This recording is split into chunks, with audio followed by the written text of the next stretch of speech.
Inside PressBox is presented by Friedmont Mortgage. Don't make a 30-year mistake by choosing the wrong lender. Go to Friedmont.com now for all of your mortgage needs. And welcome to another edition of Inside PressBox. This time around, we're going to talk with author and BaltimoreRavens.com writer John Eisenberg about two topics he's incredibly well-versed in, Ray Lewis and a Ravens playoff push. We'll also talk to our friend Bill West from the Purple Pride Report about a side of Ray Lewis we don't always get close to, the charitable side. But first, we're joined by a man who could be called the turnaround king of Towson. Last season, his squad didn't win a single game until the 23rd game of the season, and they were about as low as you can go. But ascribing to that old adage, when the going gets tough, the tough get going, Pat Skerry just got to work and did some smart work at that. Today, his Tigers basketball squad in Season 2 is sitting at 8-8 on a 4-game winning streak. Welcome to the show, Pat Skerry. It's great to be here, Stan. It's, it's funny. You get to know certain people and you can they wear their emotions on a sleeve. You weren't like feeling sorry for yourself last year because you understood what the job called for. But boy, what a difference, the pep in your step this year, because wins are what it's all about, I guess, at a certain level. No question. It starts with getting some good players, and we were able to add quite a few pieces and then get some other guys better. But we're not where we want to be yet, but we're light years from where we were. Well, I mean, you are light years, and one of the first things that you notice is last year you had that first in a home and home series, or how do they refer to that, a home and home away, or a home and away series with Oregon State, where Coach Robinson brought the Oregon State team in, and his brother-in-law just happened to come, and his sister, and a bunch of dignitaries and Secret Service.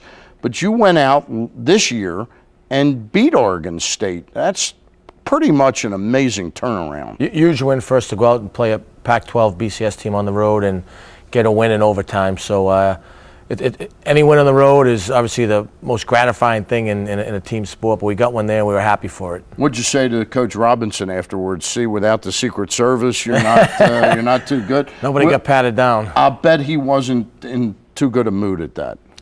They were up big, and then obviously we came back and caught him. So, he wasn't in the moment for a lot of talking, but we were fortunate to get a win there and happy to get one.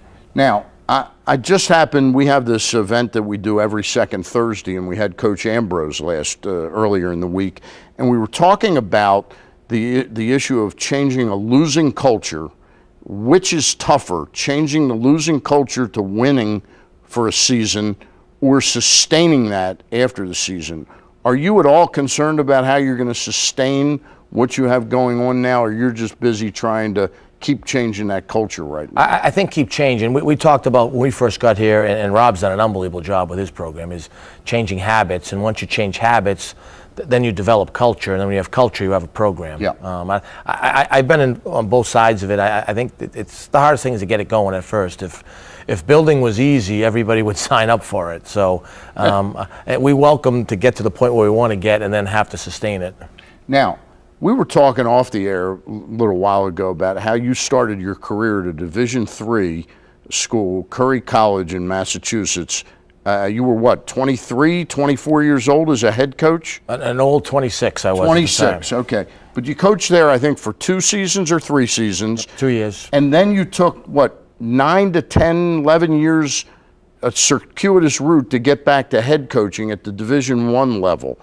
What did you learn during that sojourn away from head coaching that's made you a better head coach? I think I'm fortunate to work for some very good head coaches. I've worked for 2 national coaches of the years in Jamie Dixon at Pittsburgh, and then Keno Davis at Drake when he's at Providence, and then Jim Barron, who's a 25-year veteran, and guys like Tom Herrian. So I think you learn stuff from everyone you work for, and how to do things, how a program's run, and how to deal with players. So I like to think I'm a little bit of a sponge, and you pick a little bit up from everybody.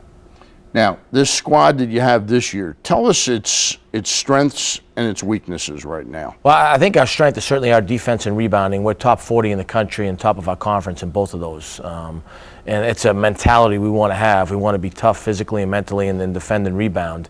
And then I think we're finally trying to hit our groove offensively. And since league play started, we've got 5 guys averaging double figures. In the non-conference, we had like 1 guy and then 3 that were close. So I think we're becoming more cohesive, and some of our talent's starting to shine through. But we pride ourselves on defensive rebounding. Now, the night I saw you play Loyola, your shooting touch, the club's shooting touch, just wasn't there, or is that something you continue to be working with and working on? Well, I think a couple things. One, we played a very good Loyola team, and they had a lot to do with us missing shots. The other is guys are starting to play better, and we spend a lot of time on skill work, and it's early in the year, and shot selection has gotten better, which is a big piece of making shots.